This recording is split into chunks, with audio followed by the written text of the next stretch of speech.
Welcome to the Strength and Recovery Podcast. We are here in beautiful St. Charles, Illinois, just outside the city of Chicago, at the campus here, getting ready for Alumni Night, which is just a night in our facilities where the alums come back and have a support meeting. And it's a really beautiful thing, and certainly the highlight of the week for many people. And I'm privileged to be here tonight and sitting down with Kim H. She is an alum of St. Charles, and we're just so glad to have you. Thank you. I'm happy to be here. And we were just chatting, and I honor you so much, and just talking before about just even having this conversation and the strength and honesty it takes to say, I'm in recovery. Mm-hmm. Can you talk to us a little bit about that? What makes you want to tell your story? I'm proud of where I came from. It was a very dark road, and I can see the light now, and I feel so much healthier and so much better, and it just is so freeing. I feel so much freer than I did in my addiction. And you were talking about how just telling your story and the power of that. Oh yeah, it's very powerful. And I tell it to anyone who will listen. And, you know, my coworkers probably think I'm nuts sometimes, because I'll tell anyone who will listen about this is what happened to me, and this is how I got sober, and this is how I feel now. And, you know, to tell people and to share my story with people brings me joy, because I know if I just help that one person by telling my story, then it was well worth it. Well, why don't you tell us a little bit about yourself today, and how we came to know each other? Well, you know, it goes back to when I was a kid. You know, I had a rough childhood. My dad was a Vietnam veteran. I was born when he was in Vietnam. We lived with my grandma, and he came back, and it was in the 60s. I was born in 68.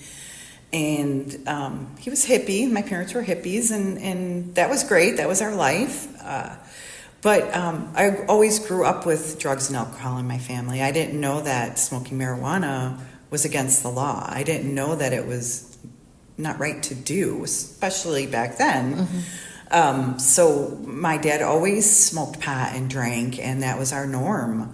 He grew pot in the backyard. We had to call them Chinese tomato plants to our friends. So as I got older and realized this wasn't right, I was like, wow, this is weird. I wonder why he does that. Uh-huh. And in my teenage years, I decided that I needed to find out what the great thing was about this marijuana. And, you know, as a child also, you know, the trauma from childhood experiences, you know, working my steps, I'm finding out that a lot of my addiction stemmed from childhood trauma. Mm-hmm. And my dad was an alcoholic. He cheated on my mom. We would wake up in the morning and there would be blood on the walls from, you know, my dad being out and coming home drunk, and him and my mom fighting. We'd have to go out driving around from bar to bar looking for him in the middle of the night, me and my little brother.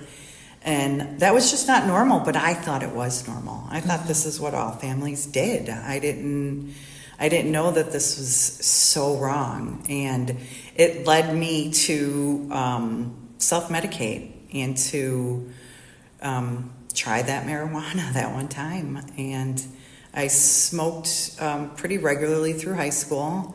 I was not a big drinker back then. We just didn't do that. We didn't do any other drugs back then. We couldn't afford it.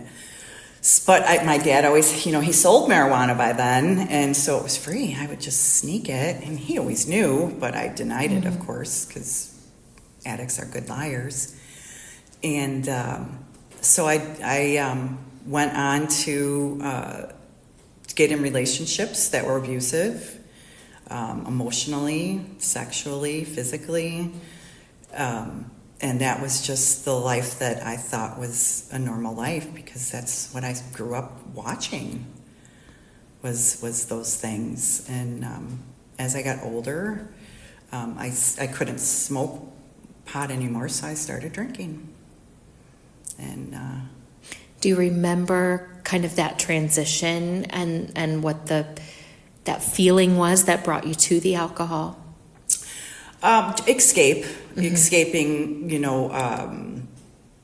my life. And, at first it was, going out with the girls to the clubs, and it was a lot of fun. And, it was, my drinking in the very beginning wasn't a problem. I would drink on the weekends, and then after work I'd have a glass or two of wine, and then maybe the next few months it'd be more and more. And before I knew it, I was drinking a bottle of wine every night and not really thinking it was a big deal. Talk to us a little bit about mommy wine culture. Yeah. And just huge. Kind of like, I deserve the glass of wine at the end of the day. It's very, very, very big. And I even find myself to this day saying to people like, hey, let's, after work, let's go out for a cup of coffee, because I forget sometimes. And that's just the words that come out of our mouth, because that's what all my kids, friends, that's what we do.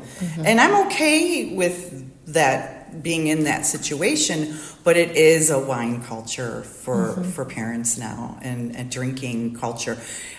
When I was a kid, my dad was the only one who drank. My mom never drank. My mom never got together with the girls like we do with, my son's parents, or my son's friends' parents, and, my clients or my coworkers. My mom didn't do any of that. She stayed home. But nowadays, yes, the culture of drinking wine, is huge. And there's pressure for everybody to participate. Oh yeah.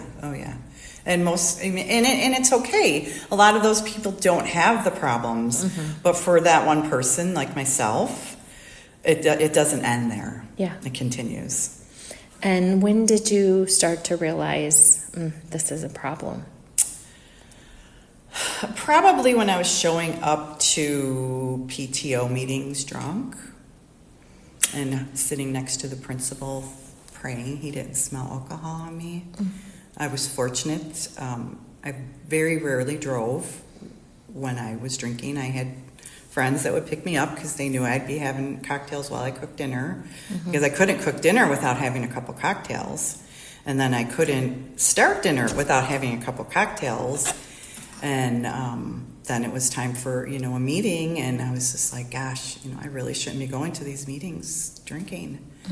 And not only that, I was the chairperson for our scouting the kids in scouting, and I would go to those drinking, and that it was so wrong. And I look back and I'm embarrassed.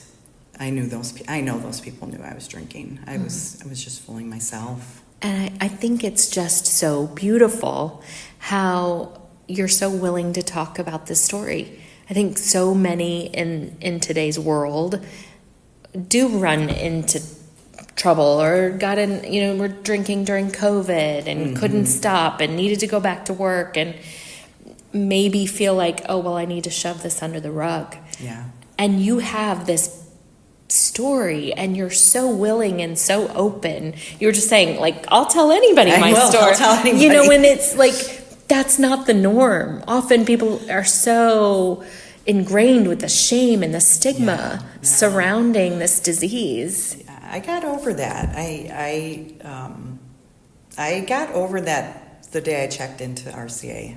Wow. I put on Facebook, I'm going away for 30 days to get sober. See you when I'm clean. And I had a few people message me and say, why would you put that on Facebook? And I said, well, I'm calling myself out. And if people know what I'm going through and they need help, maybe they'll get help too. And I want people to know that I have a sickness, and maybe if they can help me in any way, that's great. If I can help them in any way, that's great. And I was being held accountable. I'm just genuinely moved by that honesty. Like, I think it's really unique to your story. And I see how you interact with the others and the light you bring. And, we just help set up the meeting. I don't know. I think Amber set up the meeting and we watched, yeah. we pretend we helped, managed. Right? Yeah, we were managing it all. But you just bring this light with you. Oh, and I'm grateful for that. And I think it's really unique. Thank you.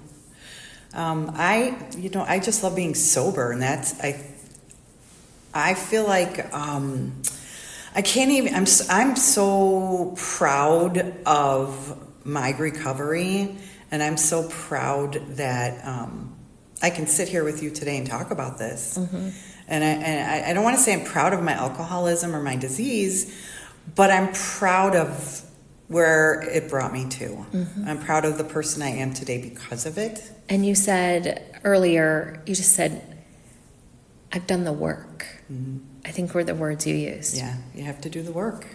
You have to, I came here for 30 days. I went home, and within 3 weeks I relapsed, and I didn't do the work. Mm-hmm. I didn't go to meetings. I didn't come to alumni. I didn't get a sponsor.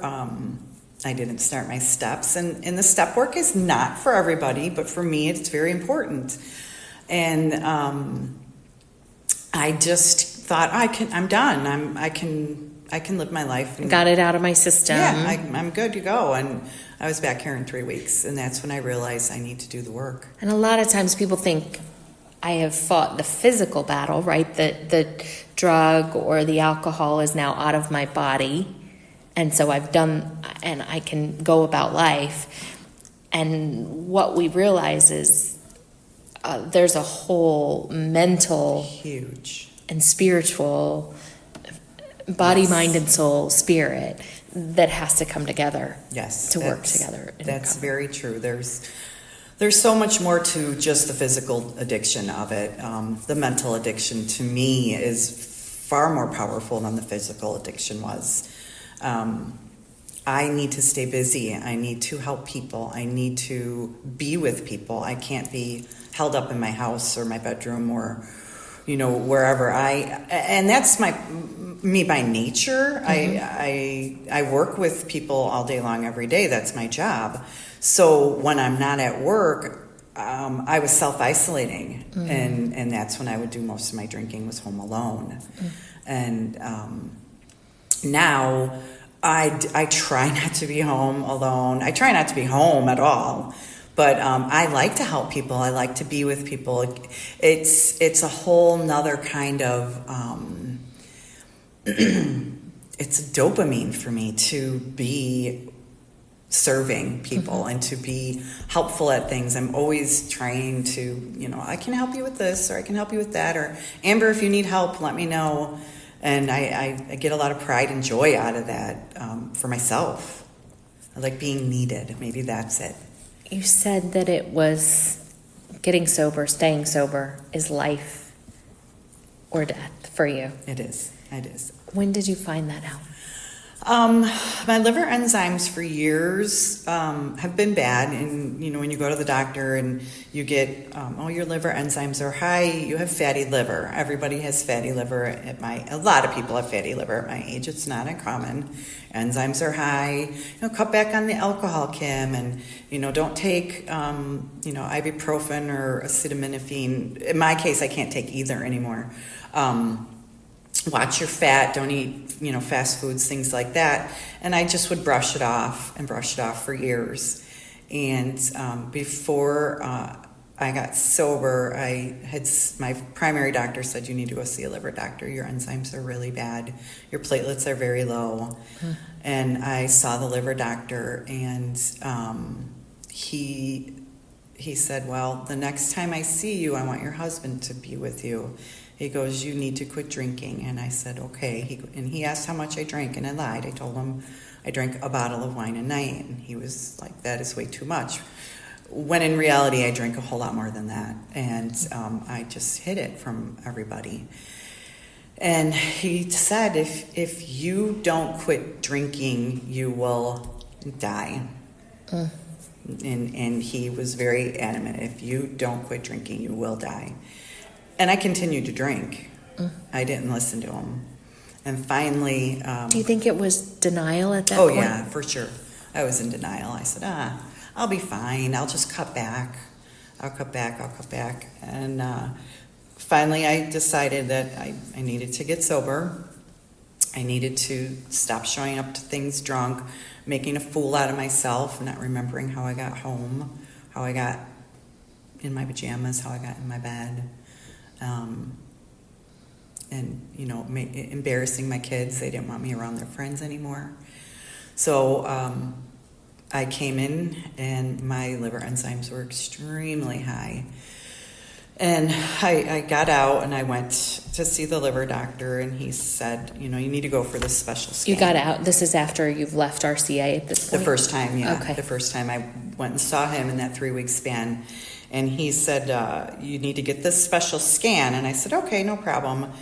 And then, like I said before, I relapsed, got back out after that relapse and went and saw him. I had this special scan, and the scan showed that I had stage 4 liver failure. And my liver enzymes were okay at that point, but I have liver damage beyond repair. It cannot repair itself any longer. As I stated before, I cannot take any over-the-counter pain medicines anymore. I have to eat a Mediterranean diet, which is really hard when you're in recovery because you really like sugar and chocolate. So I'm struggling with that right now, but I'm figuring it's kind of like one addiction at a time. I have to, I have to allow myself a little chocolate every night. My liver is functioning fine right now, and as long as I don't drink, I should be able to live a pretty normal life. But if I do drink, I will die. And there's a saying that says to drink is to die, and that's me. Kim, I'm so sorry to hear that. And it's you carry yourself with such light. I think that's and I think you've got a message you're carrying.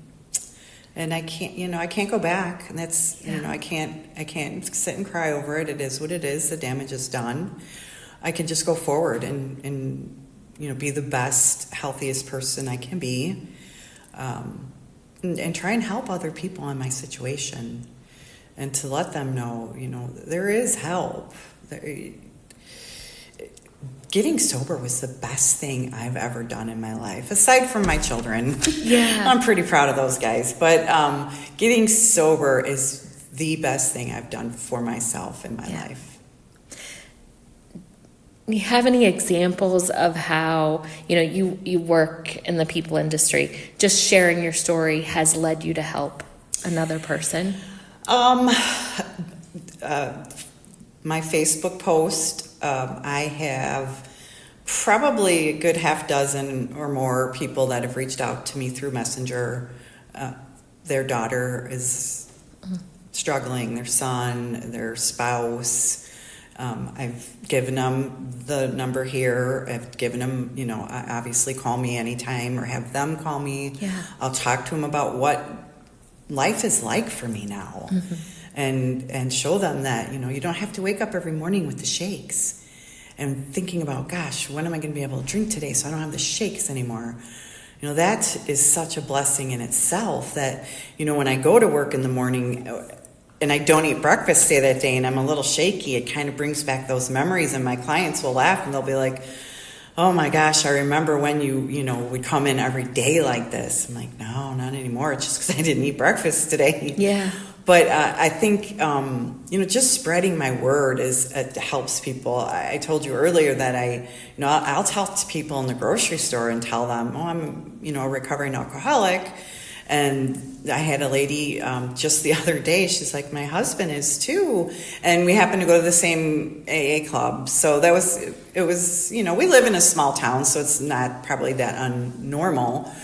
But it was quite a coincidence. And the meat lady at my grocery store, her son is an alcoholic, and every now and again she'll be like, hey, this happened, what do you think? I'm like, he's got to be ready. And what a gift you give people just to be able to have those conversations. I think so many times it's not a safe space for people to share. Yeah. My son is struggling, or my daughter's struggling, or I'm struggling. It's just... There's such a stigma attached to it. And I'm hoping, in time that it won't be like that anymore, because we all know somebody that's suffering from some form of addiction. We all do. It's just, like you said, the Mommy Wine Club. I mean, it's out there. And people may not think, it's not me, I can quit whenever I want. But sometimes they think, can you really? Because I thought that too. I can quit whenever I want, until I wanted to and I couldn't. Was there a moment when you realized, I want to cut back and I can't? Do you remember? Oh, yeah. When I saw the doctor, the liver doctor, or even the primary doctor the first time, and he had said he wanted me to see a liver specialist, I'm like, this is getting serious. And I was like, okay, I'm just going to cut back. And I did for maybe a day or two, but I couldn't. Or my kids would say, Mom, please. I have teenage sons. What kind of example was I setting for them? And they would, say, Mom, please, can you just cut back? Can you just have one tonight? Or they'd hide the liquor from me, and I'd get really mad. And I'd be like, give it back to me, give it back to me. And, I was just like, gosh, I got to really try and stop, but I couldn't. I just couldn't do it. And how do you go from having those types of conversations with your boys to now conversations about drinking? I explained to my older son, that we have addiction in our family, and, I really don't like... I don't want, he's at that age where they're getting together and they're starting to drink a little bit. He's not of age, but I'm not stupid, and he doesn't lie to me, and I'm grateful for that, because I told him, no matter where you are or what you do, you can always call me. I will ask no questions. And he's even said, well, what about the next day? I'm like, nope, as long as you let me come and get you and your friends, it's done, it's over with. But you need to understand that addiction is genetic, and you could carry that gene to make you an addict. My father was an addict. My grandfather was an addict. I believe my mom's side, there was some alcoholism. I've never had a chance to ask her before she passed on. And that's when my alcohol really spun out of control. It was 2 years ago after my mom died. I went down that dark road, and she never got to see me sober. I'm so sorry. I think my mom has passed, and we lost both of our moms within an 8-month, my husband and I, an 8-month span. And I said I felt like I needed to call all my friends who had lost their mom and say, I'm so sorry, I just didn't know. There's something really painful. It's a different type of pain. It's a different type of pain. You don't know the loss until you lose a mom or a parent and a mom. And my mom was, we butted heads a lot. She's on my 4th step. But it's still your mom. Still my mom. But, she used to tell me, Kim, you need to quit drinking. Kim, you need to quit drinking. And I talked about this at AA the other day, and it's coming up on her 2-year anniversary. And that's my one regret is my mom never got to see me sober. Until the day she died, I was drunk. And I regret that so much.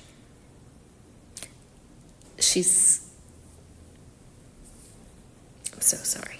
I know. she's here. I know she's always with me. But it's still hard. It's still... And your kids get to see you sober. Yeah, my kids get to see me sober. You are right. Thank you. You pulled me out of that.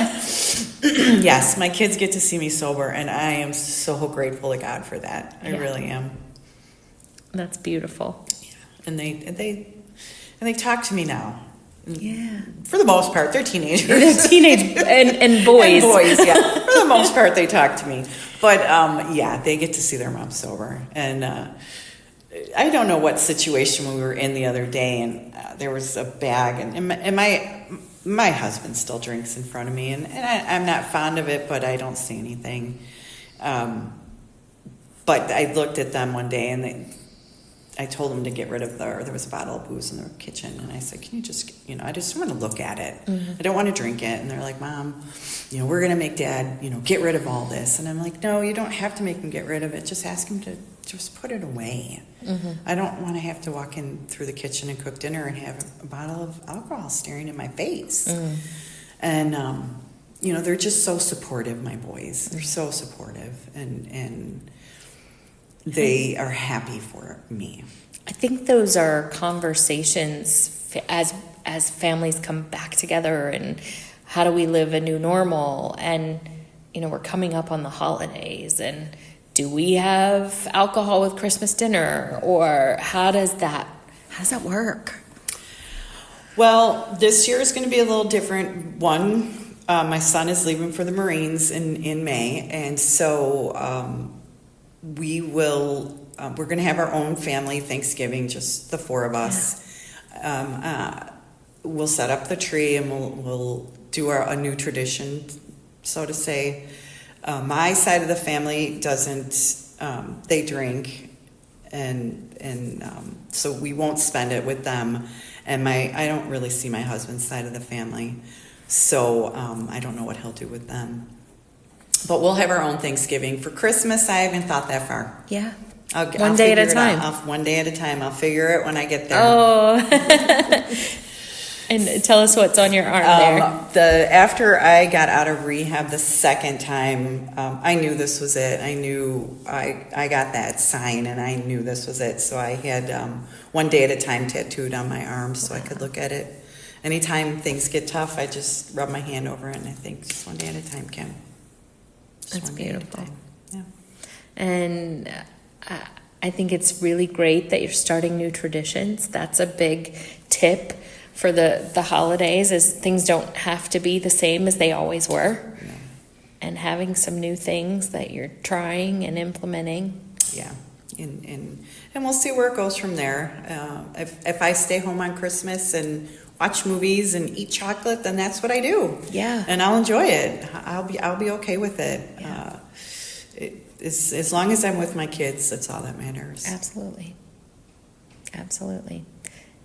Any last thoughts or things that you would like to share with others who are maybe thinking this has gone too far but are scared? Do it now before it gets worse, because it's not going to get better.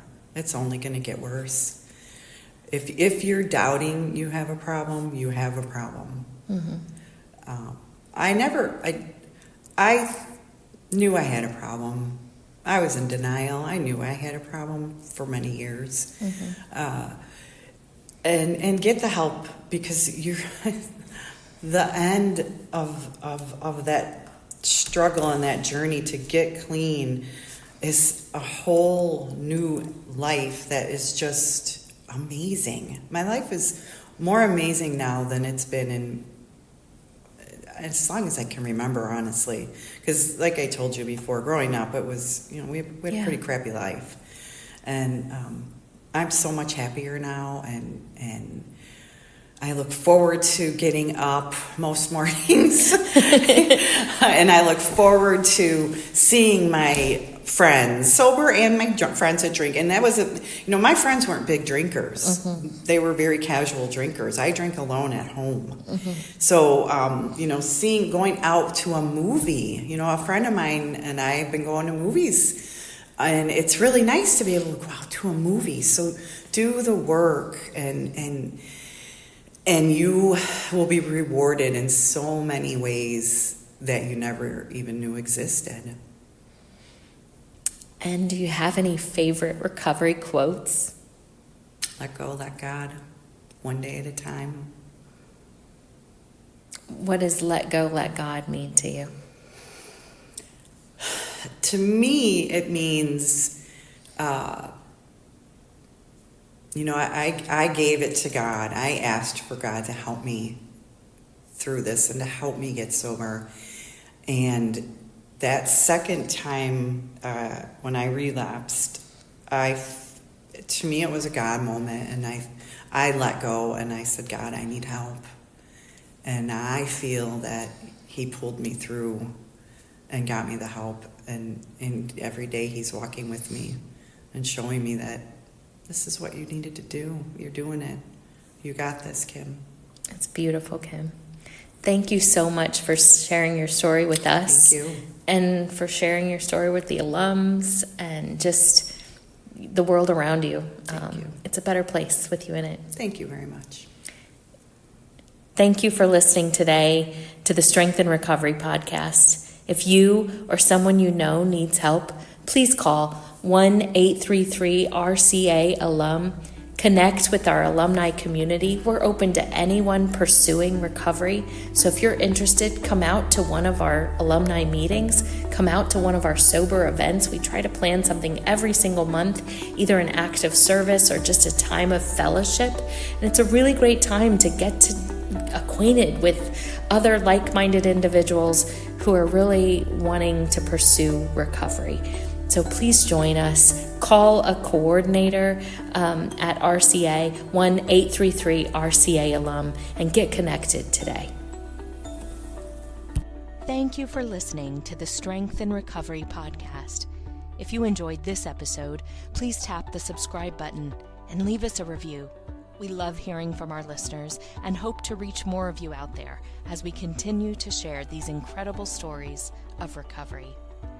The RCA alumni team aims to provide a safe, supportive environment for those in the recovery community, regardless of their affiliation with RCA. We host a full calendar of virtual and in-person meetings 7 days a week, 365 days a year, as well as free sober events every month. To learn more about what we do, find us at rcaalumni.com. Remember, if you or a loved one is struggling with addiction, pick up the phone and dial 1-833-RCA-ALUM. Help is available 24/7. Listen to another episode now or join us next time for the Strength and Recovery podcast.